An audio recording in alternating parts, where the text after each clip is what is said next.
এই পৃথিবীতে সৌন্দর্যের সবচেয়ে উপকরণ, সর্বশ্রেষ্ঠ সৌন্দর্যের বস্তু, আরামের বস্তু, এই পৃথিবীর সবচেয়ে আনন্দের শ্রেষ্ঠতম উপকরণ এই মাটির পৃথিবীতে কি?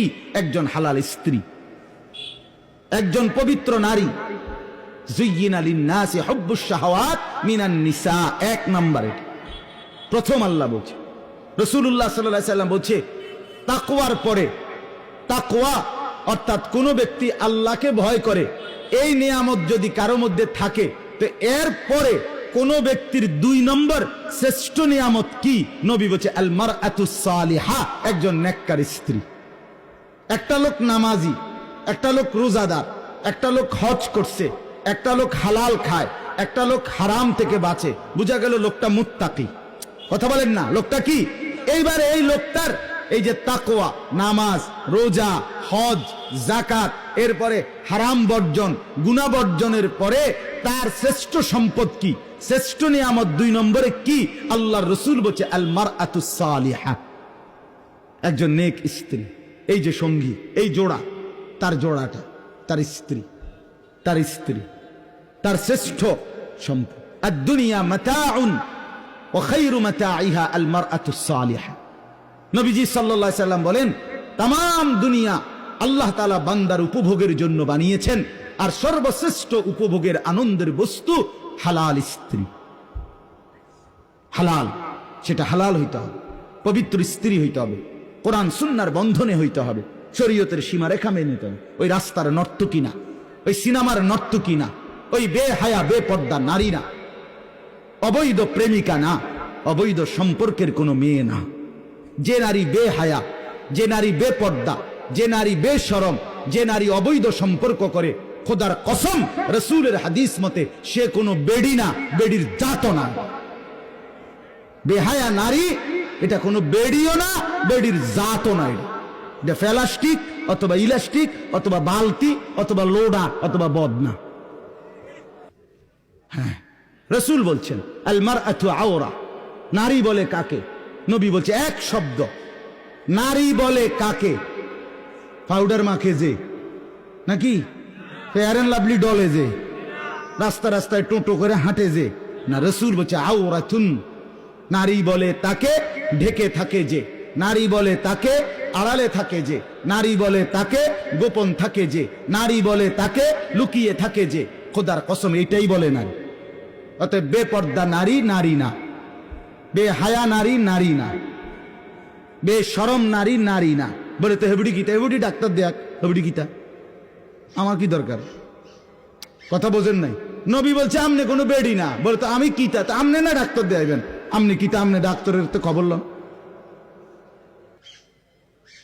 এই জন্য আল্লাহ তাআলা এটা নিয়ামত দিয়েছেন। রাসূলুল্লাহ সাল্লাল্লাহু আলাইহি সাল্লাম বলছেন হাদিসের মধ্যে আছে, নবীজি বলছে আরবাউন মিনাস সাআদা, এটা দারুণ হাদিস, শুনেন। নবীজি বলছে 4টি জিনিস কোন মানুষের দুনিয়ার জীবনে সৌভাগ্য, 4টা জিনিস যদি থাকে কারো। 1 নাম্বার আল মারআতুস সালিহা, একজন নেককার স্ত্রী। 2 নাম্বার আল জারুস সালিহ, একজন নেককার প্রতিবেশী, একজন নেককার প্রতিবেশী। 3 নাম্বার আল মাসকানুল ওয়াসি', একটা প্রশস্ত ঘর। 4 নাম্বার আল মারকাবুল হানি, একটা আরামদায়ক বাহন, মানে গাড়ি, আরামদায়ক যানবাহন। এই 4টা জিনিস সাআদা, সৌভাগ্য। রাসূলুল্লাহ সাল্লাল্লাহু আলাইহি ওয়াসাল্লাম বলেন, কোরআনের একটা আয়াত নাজিল হইছে, ওয়াল্লাযীনা ইয়াকনিজুনা আয-যাহাবা ওয়াল ফিদ্দা ওয়া লা ইউনফিকুনাহা ফি সাবিলিল্লাহ ফাবাশশিরহুম বিআযাবিন আলীম। আল্লাহ বলে, যাদেরকে আল্লাহ স্বর্ণ রৌপ্য অগাধ সম্পদ দিয়েছে কিন্তু সেগুলো আল্লাহর রাস্তায় খরচ করে নাই, সে তার জন্য ওই সম্পত্তি স্বর্ণ রৌপ্যর কারণে যেগুলো আল্লাহর রাস্তায় খরচ করে নাই, তাদের জন্য আল্লাহর পাক বলেন ফাবাশশিরহুম বিআযাবিন আলীম, হে নবী তাদেরকে আপনি ভীষণ আযাবের সংবাদ জানান, মর্মান্তিক জাহান্নামের আযাবের কথা বলেন। তো সাহাবীরা জিজ্ঞেস, হাদিসে আমরা পড়ছি, এই আয়াত যখন নাযিল হইছে তখন নবীজি সফরে, মানে কোন জায়গার মধ্যে যাইতেছিলেন, তো যানবাহনের মধ্যে, অর্থাৎ হয় ঘোড়ার পিঠে, নয় উটের পিঠে, নয় গাধার পিঠে, সাথে কিছু সাহাবী আছে। এই সময় এই আয়াতটা নাযিল হইছে। তো এক সাহাবী বলতেছে, ইয়া রাসূলুল্লাহ, এই আয়াত দ্বারা তো বোঝা গেল ধন সম্পদ জমানো এটা খুব বেশি কোনো সুখের বিষয় না। কারণ ঠিক মতো যদি আল্লাহর রাস্তায় খরচ না করি তাহলে ফিডা তো কোনো মাটি ছুটতো না। ফাবাশশিরহুম বিআযাবিন আলীম বলছে আল্লাহ। অতএব আপনি যদি বলে দিতেন কোন জিনিস অর্জন করার মতো শ্রেষ্ঠ সম্পদ কি, নবীজি বলছেন তিনটা জিনিস। কয়টা জিনিস বলেন না, কয়টা জিনিস?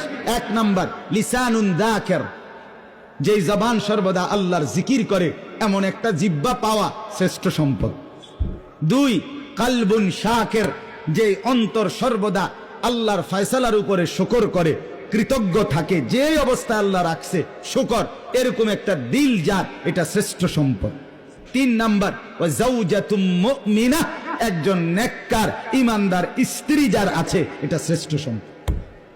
তুঈনুহু আলা ঈমানিহি আই দীনিহি, রাসূল বলছে যে স্ত্রী এমন নেককার যে তার স্বামীকে দ্বীনের কাজে সাহায্য করে,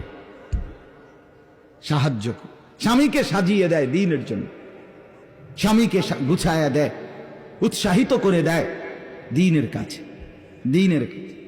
হ্যাঁ, হযরত মাওলানা মুফতি আরিফ বিন হাবিব, বাংলাদেশের বর্তমান সময়ের উজ্জ্বল নক্ষত্র, বাংলাদেশের এক শ্রেষ্ঠ হাদিস বিশারদ, আলেম দ্বীন, বর্তমান সময়ের সারা জাগানো একজন আলেম। ওনার একটা বই বাইরেছে, মিম্বরের আমানত, বইটির নাম 3 খণ্ডে। এটার প্রথম খণ্ডে এই হাদিসটি সব আছে। আমি এই গত 3-4 দিন ধরে ফোর্সি বইয়ে বইয়ে গাড়ি এডি এখন আপনার শুনেন। একজন নেককার স্ত্রী।